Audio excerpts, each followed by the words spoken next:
যারা সুদ খায় সুদখোর আছেন এলাকাত, জবানটা খুলে বলেন আছে না নাই? প্রত্যেকটা এলাকার মধ্যে সুদখোর এখন ভরপুর হয়ে গেছে। আপনি যদি বিপদে পড়িয়া কোনো মানুষের কাছে যান যে ভাই আমার 10,000 টাকা দাও, নাই নাই, যাও আগাতে হরো, আছে না নাই? কথা কেন আছে না নাই?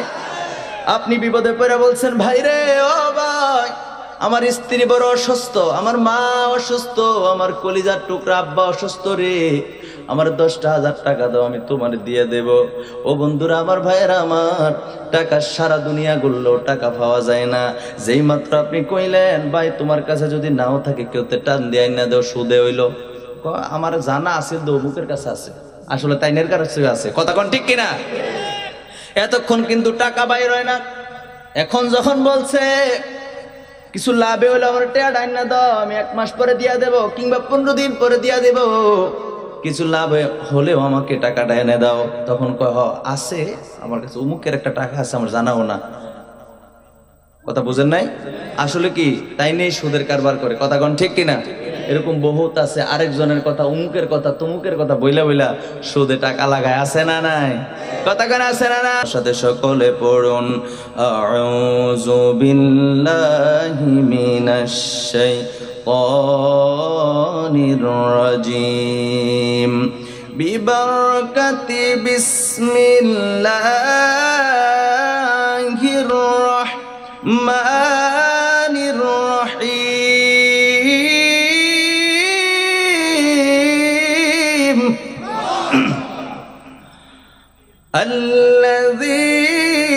আল্লাযীনা ইয়াকুলুনার রিবা লা ইয়াকুমুনা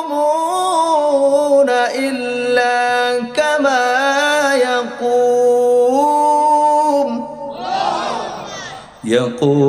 ইয়াকুমুল্লাযী ইয়াতাখাব্বাতুহুশ শাইতান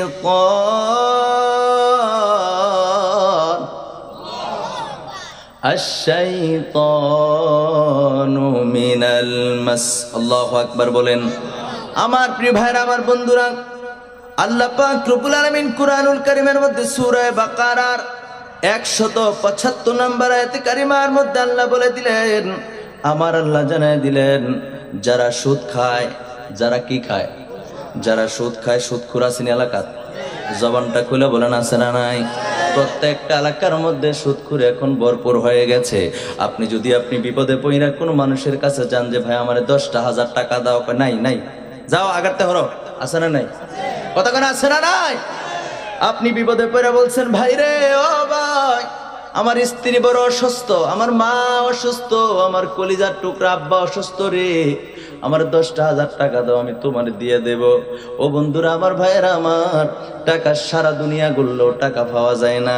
যেই মাত্র আপনি কইলেন ভাই তোমার কাছে যদি নাও থাকে কেউ তো টান দিয়ে না দেও, সুদে হইলো, আমার জানা আছে দৌমুখের কাছে আছে, আসলে তাইনের কাছে আছে। কথা কোন ঠিক কিনা?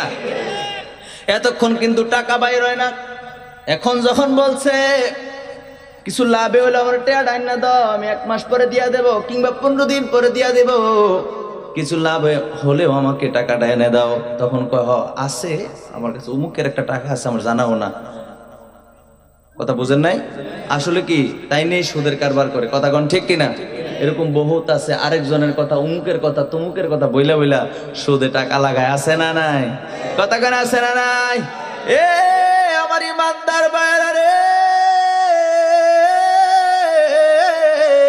যারা সুদ খাও কানগুলি খাড়া করে শোনো শোনো, আমার আল্লাহ পাক রব্বুল আলামিন পবিত্র কুরআনুল কারীমের মধ্যে সূরা বাকারার 275 নম্বর আয়াতে কারিমার মধ্যে আল্লাহ জানায় দিলেন, যারা সুদ খায়, যারা সুদখোর, তারা ভদ্র মানুষের মতো, একটা ভালো, একটা সুস্থ মানুষের মতো কাল হাসরের ময়দানে উঠবে না। তারা উঠবে ইল্লা কামা ইয়াকুমুল্লাযী ইয়াতাখাব্বাতুহুশ শাইতান। আল্লাহু আকবার বলেন। মিনাল মাস। আল্লাহ পাক রব্বুল আলামিন বলতেছেন, ওই সুদ খাওয়া মানুষগুলি যারা দুনিয়ার জমিনে সুদে কারবারি করছে, সুদে টাকা লাগাইছে, ওই মানুষগুলি কাল হাসরের ময়দানে শয়তানে আসর করলে, জিনে ধরলে, জিনে ধরা মানুষগুলি যেভাবে পাগলামি করে, এরকম আউলা বেশে, পাগল বেশে কাল হাসরের ময়দানে আল্লাহর কাঠ গড়ায় দাঁড়ায় যাবে। জোরে জোরে বলেন নাউজুবিল্লাহ। এই কথাটা কি সত্য না মিথ্যা? ও মামা কথা কোন সত্য না মিথ্যা?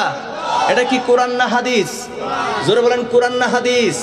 কোরআন, কুরআনুল কারীমের মধ্যে আল্লাহ যেহেতু জানিয়ে দিয়েছেন আমার আল্লাহ কখনো মিথ্যা কথা বলেন না, আমার নবীও কখনো মিথ্যা কথা বলেন না। কিন্তু আফসোস দুঃখের বিষয়, শুদ্ধ হাদিস বর্ণনা করার পরেও, বিশুদ্ধ হাদিস বর্ণনার পরেও কিছু কিছু মানুষ তার আকীদার সঙ্গে না বনার কারণে কয় এটা জাল হাদিস। এরকম আছে না নাই? আছে না নাই? আচ্ছা এই ব্যাপারে একটু পরে বলবো, খুব মনোযোগ দেন। খারাপ লাগতেছে তো? আল্লাহ পাক রব্বুল আলামিন জানাই দিলেন যেহেতু কাল হাসরের ময়দানে পাগলের মতো উঠবে তো উঠবে, শয়তানের আসর করা মানুষের মতো, জিনে আসর করা মানুষের মতো কাল হাসরের ময়দানে উঠবো। আহারে কত লাঞ্ছিত, কত অপমানিত অবস্থায় তারা উঠবে। ও বন্ধুরা আমার, অন্য মানুষগুলি তাদেরকে দেখলে বুঝতে পারবে তারা দুনিয়াও হেডা খাইছে। কথা কয় না, ঠিক কিনা? তারা দেখলেই বুঝবো। আহা আমার ভাইয়ের, আমার জিনে ধরছে মানুষ, এরকম দেখছেন নি আপনারা? কথা বলতে হবে বন্ধু, একটু আওয়াজ করে বলেন। জিনে ধরা মানুষ দেখছেন নি? দেখছেন নি? জিনে ধরে মানুষ দেখবেন তার বাড়ি হয়েছে আপনার বাড়ির লগে। জিনে ধরছে, আহারে জিনে ধরার পরে মসজিদের ইমাম সাহেব হুজুরে নিয়ে গেছেন। ইমাম সাহেব হুজুর ওই হাতের কাইনা আঙুলের মধ্যে রশি দিয়া বান্ধিছে, সুতা দিয়া বান্ধিয়া কয় কত বাড়ি? কয় আফ্রিকার জঙ্গল। আছে না নাই? বাড়ি তো আপনার বাড়ির লগে, হাতে কয় কি? কথা কয় না, কি বলে? আসলে কি সে তো বলে না, কথা বলতেছে কে? জিন। জিন কথা বলতেছে কে? ওই যে দুষ্ট জিন তার উপর ভর করেছে। এই জন্য দুষ্ট জিনটাই তার বাড়ি আফ্রিকার জঙ্গলে। তো কয় তুই কে লেগাইছস? কয় আমি খানা খাইতাম, ইসলাম আমার খানা পাতো ফাড়া দিছে, এলাকা আমি তার ধরছি। কয়নি। তার মানে তার মস্তিষ্ক কাজ করে না, তার জবান দিয়া কথা কয়, কিন্তু কথা দোষে কয় না। কথা কয় কে?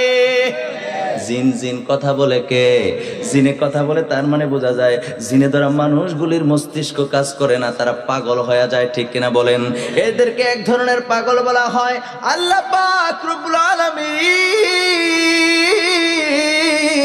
পবিত্র কুরআনুল কারীমের মধ্যে এটা জানায় দিলেন, ও পৃথিবীর মানুষেরা শোনো রে, যারা সুদ খাও তারা শুনে নাও, কাল হাসরের ময়দানে জিনে ধরা এরকম পাগলা বেশে কাল হাসরের ময়দানে উঠবা।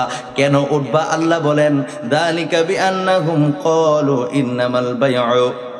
ইন্নামাল বাইউ মিসলুর রিবা। জোরে কোন নাউযুবিল্লাহ। এরা এই জন্য পাগল বেশি উঠবে, জিনে ধরা জিনা আসর করা মানুষের মতো এই জন্য উঠবে। তারা সুদ তো খাইতো, সুদে টাকা তো লাগাইতো, ঠিক আছে। তারা বলতো মিসলুর রিবা, তারা বলতো ইন্নামাল বাইউ মিসলুর রিবা, তারা বলতো ব্যবসা। রিবা অর্থ হচ্ছে, খুব খেয়াল করেন, বাইউন অর্থ হচ্ছে ব্যবসা। বাইউন অর্থ কি? ব্যবসা। আর রিবা মানে সুদ। রিবা মানে কি? সুদ। তো তারা বলতো যে ব্যবসা আছে না, ব্যবসা যে বেচা কিনা, এটা কি? বেচা কিনা। এই বেচা কিনা তো সুদের মতোই। নাউজুবিল্লাহ। ওই মানুষগুলা বলতো, দেখবেন দুনিয়ার জমিনে যারা সুদে টাকা লাগায়, দেখবেন এগুলো তো আমার একটা ব্যবসা, একটা বিজনেস, এরকম কথা তার মুখে শুনবেন, ঠিক কিনা বলেন? এটা বলে ব্যবসা।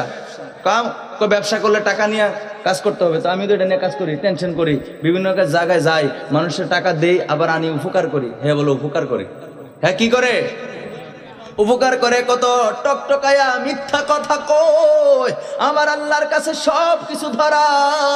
এই জন্য রব্বুল আলামিন জানায় দিলেন, বন্ধুরে, ও বন্ধু শুনে নাও, আমি আল্লাহ জানায় দিলাম তোমাদের কত কঠিন অবস্থা হবে কাল হাসরের ময়দানে। আমি আল্লাহ পাক রব্বুল আলামিন তোমাদেরকে অপমানিত, লাঞ্ছিত অবস্থায় দাঁড় করায় দেব।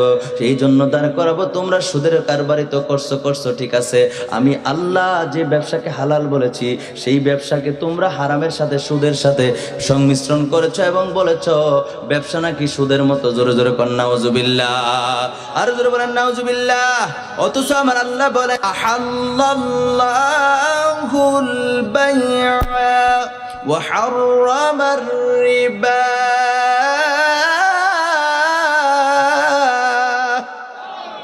আল্লাহ পাক রব্বুল আলামিন বলতেছেন, আমি আল্লাহ তোমাদেরকে জানায় দে, আমি আল্লাহ তোমাদেরকে জানায় দে, স্পষ্ট করে বলে দে, সুদকে আমি আল্লাহ করেছি হারাম, আর ব্যবসাকে করে দিয়েছি হালাল। জোরে জোরে বলেন সুবহানাল্লাহ। ব্যবসা করা কি? সবাই বলতো ব্যবসা করা কি? হালাল। এই ব্যবসা করা কি? হালাল। ব্যবসা করা কি? হালাল। আর সুদ খাওয়া হারাম, কথা কে কয়? আল্লাহ কোরআনুল কারীমের মধ্যে সূরা বাকারার 275 নম্বর আয়াত মনে থাকবো নি, এই ব্যবসাকে তারা কয় সুদের মতো। তো তারা পাগল হইতো নাকি আমি পাগল হমো? এই জন্য আল্লাহ পাগল বানাই দিবা। কত অপমান, ঠিক কিনা বলেন? শাস্তি তো সামনে রয়েছে, শাস্তি তো দেয় নাই। আল্লাহ আপনারা উপস্থিতি করব, যারা সুদ খায় তাদেরকে উপস্থিতি করব কি পাগলা বেশে। নাউজুবিল্লাহ কন। আমার ভাইয়ের, আমার বন্ধুরা, টাইমের দিকেও তাকাইতে হয়। প্রিয় হাজিরিন,